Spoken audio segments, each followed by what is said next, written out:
Hello అండి, నమస్తే. ఇప్పుడు మాట్లాడే టాపిక్ వచ్చేసి ఈ మధ్యకాలంలో బీజేపీకి గ్రోక్ నుంచి ఓ పక్క, కునాల్ కర్మా నుంచి ఓ పక్క, ఇంకో పక్క సోషల్ మీడియా నుంచి బీజేపీ యొక్క అబద్ధాల పుట్టైనటువంటి వాట్సాప్ యూనివర్సిటీ అవనండి, లేకపోతే బీజేపీ లీడర్స్ ఎవరన్నా మాట్లాడే పచ్చి అబద్ధాలని వన్ ఆఫ్టర్ ది అదర్ ఏదో మీడియంలో బయటకు వచ్చి బీజేపీ యొక్క నిజస్వరూపంలో దేశంలో మెజారిటీ ప్రజలకు తెలిసేలా జరుగుతుందంటే అవుననే చెప్పాలి ఇక్కడ.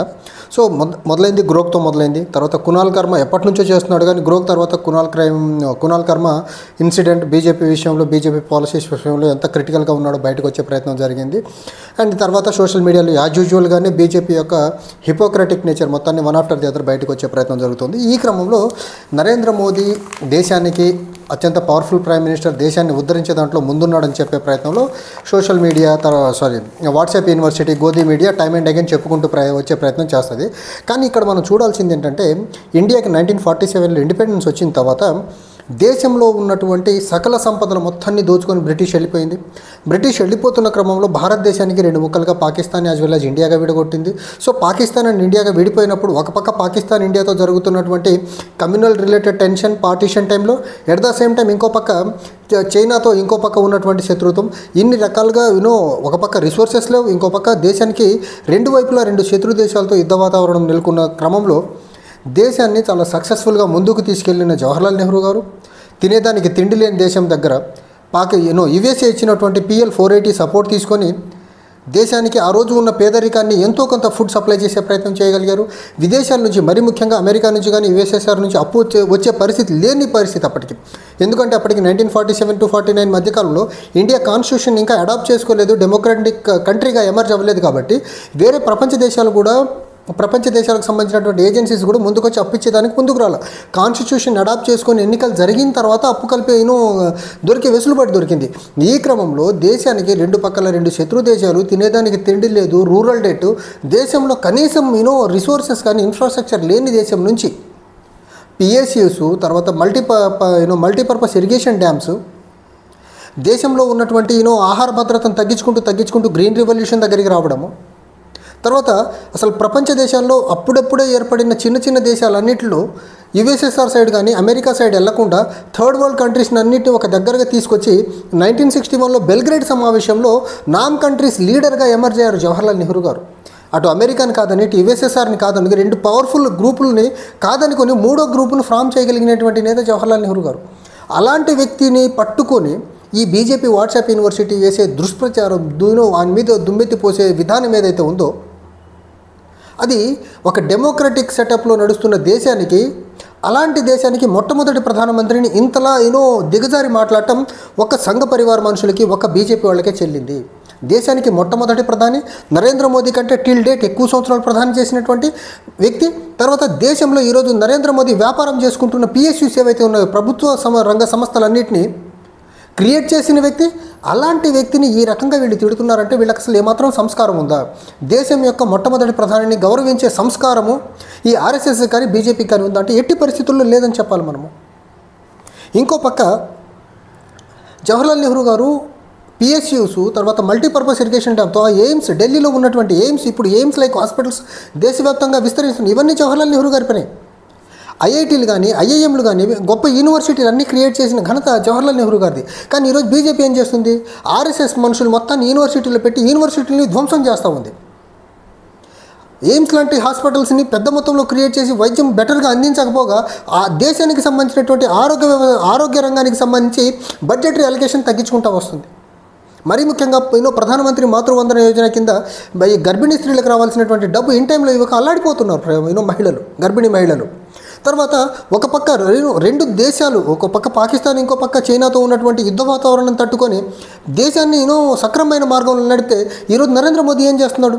చైనా భారతదేశం యొక్క భూభాగాన్ని ఆక్రమించుకుంటూ ఉంటే చోద్యం చూస్తూ ఉన్నారు. దేశంలో వివిధ రాష్ట్రాల్లో అంతర్యుద్ధాలు జరుగుతున్నాయి. మణిపూర్ లాంటి రాష్ట్రంలో నిన్న మహారాష్ట్రలో ఇంకా జరుగుతూనే ఉంది. లేకపోతే కర్ణాటకలో హిజాబ్ లాంటి ఇష్యూలు జరుగుతూ ఉంటాయి. లేకపోతే ఉత్తరప్రదేశ్లో మందిర్ మసీద్ గొడవలు జరుగుతూ ఉంటాయి. ఇంకో దగ్గరికి వెళ్ళి ఇంకో రాష్ట్రంలో కులాల మధ్య గొడవ పెట్టే ప్రయత్నం చేస్తున్నారు. సో దేశాన్ని 21st సెంచరీలో దేశానికి ఇండిపెండెన్స్ వచ్చి 75 years దాటి ముందుకెళ్తున్న క్రమంలో దేశంలో మత సామరస్యాన్ని, ప్రాంతీయ సామరస్యాన్ని, భాషల మధ్య సామరస్యాన్ని పెంపొందించాల్సింది పోయి ప్రాంతాల మధ్య, భాషల మధ్య, మనుషుల మధ్య, మతాల మధ్య గొడవలు పెట్టుకుంటూ ముందుకెళ్తున్న వ్యక్తిని గొప్ప ప్రధాని అంటారు. అండ్ సాధ్యమైనంత వరకు అసలు రిసోర్సెస్ లేని దేశాన్ని ఒక పవర్ఫుల్ దేశంగా వేసేదానికి ఫౌండేషన్ వేసిన వ్యక్తిని పట్టుకునేమో అవహేళన చేసి, అపహాస్యం చేసి, దిగజారిన పదజాలంతో మాట్లాడుతున్నారంటే అసలు భారతీయ జనతా పార్టీ వాళ్ళకి అసలు సంస్కారం అనేది ఒకటి ఉందా? ఈ వాట్సాప్ యూనివర్సిటీలో మెసేజ్లు స్ప్రెడ్ చేసే వాళ్ళకి అసలు ఏమన్నా మెసేజ్ చదివి ఇది నిజమా కాదని క్రాస్ చెక్ చేసుకునే ఇంగిత జ్ఞానం ఏమన్నా ఉందా బీజేపీ వాళ్ళకి? లేకపోతే బీజేపీ వాట్సాప్ యూనివర్సిటీలో పనిచేసే వాళ్ళకంటే ఎక్కడా లేదు. అండ్ వాళ్ళు కాంగ్రెస్ గురించి మర్చిపోండి, జవహర్లాల్ నెహ్రూ గురించి, గాంధీ ఫ్యామిలీ గురించి మాట్లాడే మాటలు చాలా జుగుప్సాకరంగా ఉంటాయి. అండ్ వీళ్ళు అంటారు కదా, పటేల్ గారు మా లీడర్ అనేసి. పటేల్ గారు ఈ ఆర్ఎస్ఎస్ని బ్యాన్ చేసిన వ్యక్తి. అదే పటేల్ గారు 1949లో జవహర్లాల్ నెహ్రూ గారికి లెటర్ రాస్తారు. లెటర్ రాసి ఇండిపెండెన్స్ మూమెంట్లో వాళ్ళిద్దరు ఎలా కలిసి పనిచేసినప్పుడు వాళ్ళిద్దరి మధ్య ఎలాంటి ఎఫెక్షన్ పెరిగిందో చెప్పే ప్రయత్నం చేస్తారు. సో పటేల్ గారు చెప్పిందే రాంగ్ అని చెప్తున్నారు ఈ బీజేపీ వాళ్ళు ఇప్పుడు. ఇంకో పక్క 1928లో భగత్ సింగ్ గారు ఇండియాలో రివల్యూషనరీ థాట్ ప్రాసెస్ని ముందుకు తీసుకెళ్ళగలిగే లీడర్ ఎవరు ఉన్నారంటే అది యంగ్ జవహర్లాల్ నెహ్రూ గారు అని చెప్తారు, భగత్ సింగ్ గారు. అండ్ 1936లో సుభాష్ చంద్రబోస్ గారు కాంగ్రెస్ లీడర్షిప్ని సక్రమమైన మార్గాల్లో నడపాలంటే నెహ్రూ గారి వల్లే సాధ్యమని చెప్పే ప్రయత్నం చేస్తారు బోస్ గారు. అండ్ అదే బోస్ గారు ఇండియన్ నేషనల్ ఆర్మీని స్టార్ట్ చేస్తే ఆయన 4 బ్రిగేడ్స్లో ఒక బ్రిగేడ్స్కి నెహ్రూ బ్రిగేడ్ అని నెహ్రూ గారి పేరు పెట్టుకుంటారు. అంతలా పటేల్ గారు, నెహ్రూ గారు, భగత్ సింగ్ గారు గౌరవించినటువంటి వ్యక్తిని పట్టుకొని ఈ చిల్లరగాళ్ళు, చదువు లేనోళ్ళు, నరేంద్ర మోడీ చదువేంటి, జవహర్లాల్ నెహ్రూ గారు చదువేంటి, ఈ చదువు లేని చిల్లరగాళ్ళ గుంపంతా జవహర్లాల్ నెహ్రూ గారిని దుమ్మెత్తి పోస్తున్నారంటే అసలు వీళ్ళకి సంస్కారం అనేది ఒకటి ఉందా? ఇదేనా భారతదేశ సంస్కృతి? ఇదేనా భారతదేశం యొక్క సంస్కారం? అంటే బీజేపీ వాళ్ళ దగ్గర ఆన్సర్ ఉందా? అంటారు కదా, సనాతన ధర్మం అంటారు, దేశ సంస్కృతి అంటారు, దేశం యొక్క దాన్ని ఏమంటారు, కట్టుబాట్లు అంటారు కదా. ఇదేనా దేశం యొక్క మొట్టమొదటి ప్రధానిని హీనంగా మాట్లాడటం మీ రాజకీయ స్వార్థం కోసం? అదేనా భారతదేశంలో ఆర్ఎస్ఎస్ నేర్పుతున్న సంస్కృతి? అంటే మీ పొలిటికల్ అపోనెంట్స్ని గౌరవించకపోయినా పర్లేదు, కానీ ఇలా చిల్లరగా మాట్లాడటం ఎంతవరకు కరెక్ట్ అసలు? అండ్ జవహర్లాల్ నెహ్రూ ఇప్పుడు వీళ్ళు మాట్లాడితే చెప్పేది మోడీ లీడర్షిప్ అంటారు. ఆ రోజు ఇండియాకి స్వతంత్రం వచ్చిన తర్వాత ఇంటరిమ్ ప్రైమ్ మినిస్టర్గా, లేటర్ ఫేజ్లో డైరెక్ట్ ప్రైమ్ మినిస్టర్గా జవహర్లాల్ నెహ్రూ గారు ఉన్నారు. హోమ్ మినిస్టర్గా పటేల్ గారు ఉన్నారు. హోమ్ మినిస్టర్ ప్రైమ్ మినిస్టర్ కిందే పనిచేస్తారు. ఈరోజు అమిత్ షా ఎలా అయితే మోదీ కింద పనిచేస్తున్నారో ఆ రోజుకి పటేల్ గారు జవహర్లాల్ నెహ్రూ గారి కిందే పనిచేస్తారు. సో ఏ హోమ్ మినిస్టర్నా ప్రధానమంత్రి లేకపోతే క్యాబినెట్ యొక్క డైరెక్షన్ మేరకే పనిచేస్తారు. సో ఆ రోజు ఉన్నటువంటి states integration into India princely states ఏవైతే ఉన్నాయో జవహర్లాల్ నెహ్రూ గారు ఇచ్చిన ఫ్రీడమ్ వల్లనే పటేల్ గారు సక్సెస్ఫుల్గా ఎక్సర్సైజ్ని ముందుకు తీసుకెళ్ళగలిగారు. అది హైదరాబాద్ అవనివ్వండి, జూనాగఢ్ అవనివ్వండి, జమ్మూ కాశ్మీర్ అవనివ్వండి, వీటన్నిటికీ కొన్ని కాంప్లికేషన్స్ ఉన్నాయి. కానీ హైదరాబాద్ అంశంలో, జూనాగఢ్ అంశంలో జవహర్లాల్ నెహ్రూ గారు ఫ్రీడమ్ ఇవ్వడం వల్లనే పటేల్ గారు ఎక్సర్సైజ్ని ముందుకు తీసుకెళ్ళగలిగారు. పటేల్ గారు క్యాబినెట్ని కాదని, ప్రైమ్ మినిస్టర్ని కాదని యూనిలేటరల్గా తీసుకున్న డెసిషన్స్ కావవి. And when it comes to Jammu కాశ్మీర్లో ఉన్నటువంటి ఆ రోజు ప్రత్యేక పరిస్థితుల రీత్యా అక్కడ ఆర్టికల్ 370 ఇవ్వాల్సి వచ్చింది. ఈ చరిత్ర తెలియని చరిత్రహీనులు జవహర్లాల్ నెహ్రూ గారి గురించి పటేల్ గారు అభిప్రాయం ఏంటి, బోస్ గారి నెహ్రూ అభిప్రాయం ఏంటి, భగత్ సింగ్ గారి అభిప్రాయం ఏంటో తెలియని కుసంస్కారులు ఇంతలా మాట్లాడుతున్నారు. ఇవన్నీ ఇప్పుడు పబ్లిక్ డొమైన్లో మెల్లమెల్లగా వస్తున్నాయి. సో ఈ WhatsApp university, BJP WhatsApp university యొక్క అబద్ధాల పుట్ట ఏదైతే ఉందో మెల్లగా పగిలే రోజులు చాలా దగ్గరలోనే ఉన్నాయి. సో వీళ్ళ ఆటల్ని ఎంత తొందరగా అడ్డుకట్ట వేయగలిగితే దేశం బాగుపడుద్ది.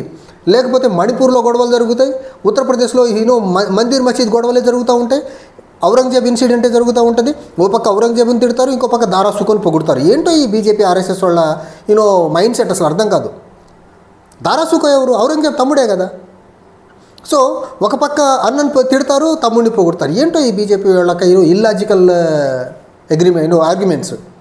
సో చూడాలి ఇలాంటి జవహర్లాల్ నెహ్రూ గారి గురించి కానీ లేకపోతే సమ్ అదర్ ప్రైమ్ మినిస్టర్స్ గురించి కానీ లేకపోతే దేశ చరిత్రని వక్రీకరించే బీజేపీ సో ఇప్పుడున్న సోషల్ మీడియా ఏరాలో గ్రోక్ లాంటి ఇనిషియేటివ్స్ ఉన్నటువంటి టైంలో ఇక నుంచి అన్న బీజేపీ వాట్సాప్ యూనివర్సిటీని అబద్ధాలు స్ప్రెడ్ చేసేదానికి బంద్ చేస్తే బెటర్. లేకపోతే దేశంలో అభాసు పాలవడం పక్కా. Thank you.